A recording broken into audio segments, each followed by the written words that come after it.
বাসার ডুপ্লিকেট চাবি আমার কাছে থাকার কারণে দরজা খুলে যেই না ভিতরে ঢুকলাম, দেখি আমার স্ত্রী তার চাচাতো ভাই রনির সাথে শুয়ে আছে, তাও আবার অন্তরঙ্গ হয়ে। আর তার সাথে আমার বউ অশ্লীল কাজ করছে। আমি দরজার আড়াল থেকে সব দেখছি। আর এসব দেখে দুপুটা পানি চোখ থেকে পড়লো। কেন জানি আজ মনে হচ্ছে নিজেকে অনেক বড় একা। আমার স্ত্রীর নাম রিয়া। তার পরিবার অনেক ধনী। তার বাবা সহ পরিবারের সকলের পারিবারিক বিশাল এক ব্যবসা।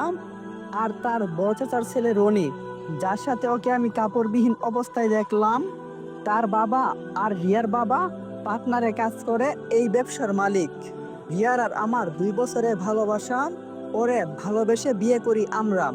যদিও রনির বাবা আর রিয়ার বাবা চেয়েছিল রিয়ার সাথে রনির বিয়ে হোক, কিন্তু রিয়া তার ফ্যামিলির বিপক্ষে গিয়ে জোর করে বিয়ে করে আমায়। আমার পরিবারেও রাজি ছিল না, কারণ আমার পরিবার নিম্নবিত্ত আর তারা তো বিশাল বড় লোক। আর এভাবে আমাদের বিয়ে হলো। আসলে রিয়া ছোট হতেই বিশালতা নিয়ে জীবনযাপন করছে। তার 5 রকমের গাড়ি, 5 হাত সমতুল্য বাড়িতে বসবাস।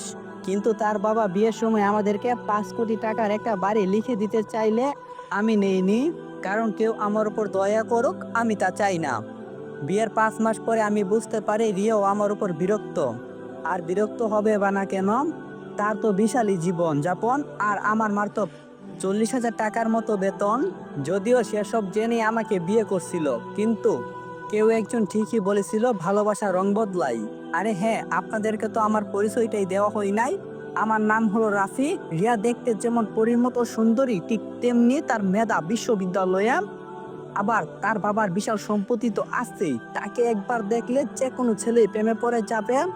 আমিও পড়ে গেছিলাম, কিন্তু আমি তো গরিবের সন্তান, তাই সেদিকে বেশি নজর দেইনি। তবে এক সময় সে নিজেই আমার সাথে কথা বলতে শুরু করে দেয়। তারপর থেকে আজ পর্যন্ত সে কথা ভাবছি আর তার জন্য আনা জিনিসগুলাকে দেখতাছি।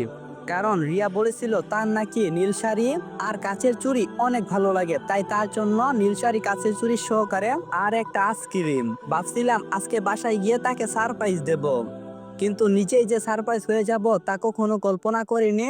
আমার সাথে ঘটে যাওয়া ঘটনাগুলো ভাবছি আর রাস্তা দিয়ে হাঁটছি।